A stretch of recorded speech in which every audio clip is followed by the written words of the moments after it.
കർത്താവിൻ്റെ അതിവിശുദ്ധ നാമം വാഴ്ത്തപ്പെടുമാറാകട്ടെ. സങ്കീർത്തനങ്ങളുടെ പുസ്തകം 68-ാമത്തെ അധ്യായം അതിൻ്റെ 5-ാമത്തെ വാക്യത്തിൽ നാം വായിക്കുമ്പോൾ, ആ ദൈവം തൻ്റെ പരിശുദ്ധ നിവാസത്തിൽ അനാഥർക്ക് പിതാവും വിധവമാർക്ക് ന്യായപാലകനും ആകുന്നു എന്ന് കാണുന്നു. പ്രിയ ദൈവമക്കളെ, ഇന്ന് നാം ജീവിച്ചു കൊണ്ടിരിക്കുന്നത് നീതിന്യായങ്ങളെ തള്ളിവിടുന്ന ഒരു ലോകത്താണ് നമ്മുടെ ജീവിതം. പ്രിയ ദൈവമക്കളെ, അനാഥരെ തിരിഞ്ഞു നോക്കാത്തൊരു ജീവിതം, ഒരു കാലയളവിൽ നാം ഇരിക്കുന്നു.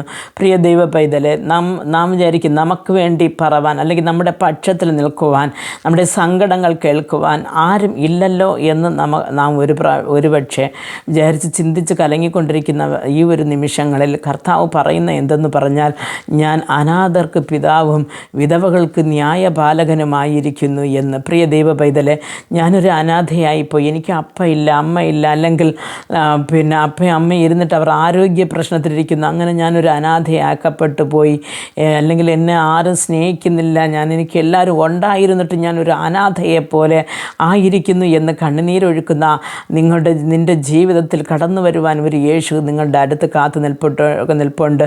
നിങ്ങളെ തന്നെ ഏൽപ്പിച്ചു കൊടുക്കുമ്പോൾ കർത്താവ് നിങ്ങൾക്ക് വലിയ അത്ഭുതങ്ങൾ ചെയ്യും.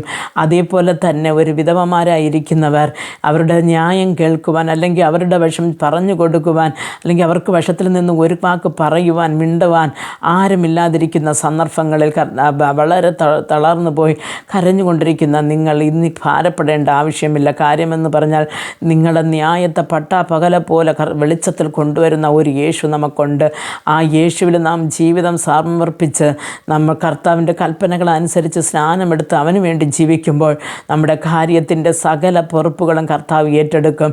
ഈ മരുഭൂമി യാത്രയിൽ അവൻ തളർന്നു പോകാതെ കരം പിടിച്ച് അന്ത്യത്തോളം കൂടെ ഇരുന്ന് നടത്തുവാൻ ശക്തനെന്ന് ഞാൻ നിങ്ങളോട് പറയുന്നു. ആ ദൈവത്തിൽ വിശ്വാസം ഉറപ്പിച്ച് മുമ്പോട്ട് പോകുവാൻ കർത്താവ് നമുക്ക് ഓരോരുത്തർക്കും അനുഗ്രഹം നൽകട്ടെ. പ്രാർത്ഥിക്കാം. ഞങ്ങളെ അതിവാത്സല്യമായി സ്നേഹിച്ച് വഴി നടത്തുന്ന സ്വർഗസ്ഥ പിതാവേ, ഇന്ന് കർത്താവേ, ഹല്ലേലൂയ, ഒറ്റപ്പെടുത്തലുകളും ഇട്ടിട്ട് പോക്കുകളും മരണവും എല്ലാം നിറഞ്ഞുകൊണ്ടിരിക്കുന്ന ഈ ലോകത്ത് ഞങ്ങൾ ജീവിച്ചുകൊണ്ടിരിക്കുന്നു. ഇന്ന് മനുഷ്യർക്ക് ഒരു സ്വസ്ഥതയും ഇല്ലല്ലോ കർത്താവേ. ദൈവമേ, അങ്ങയുടെ മുഖത്തെ നോക്കി എനിക്ക് വേണ്ടി ആറ് ന്യായപാലനം ചെയ്തു തരും, അല്ലെങ്കിൽ ആറിനെ ഒരു അപ്പനെ പോലെ ഒരു അമ്മയെപ്പോലെ സ്നേഹിക്കുമെന്ന് കരയുന്ന കുഞ്ഞുങ്ങൾ, കർത്താവെ, എല്ലാവരും അപ്പൻ്റെ കരങ്ങൾ തരുന്നവർക്ക് ആവശ്യമായ എല്ലാ നല്ല ദാനങ്ങളെയും നല്ല ഉറവിടങ്ങളെയും കൊടുത്ത് നീ വഴി നടത്തണമേ എന്ന് പ്രാർത്ഥിക്കുന്നു. അന്ത്യത്തോളം തളർന്നു പോകാതെ ചെറിഞ്ഞു പോകാതെ കർത്താവിൻ്റെ സന്നിധിയിൽ നിൽപ്പാൻ തക്കവണ്ണം കൃപ പകരണമേ.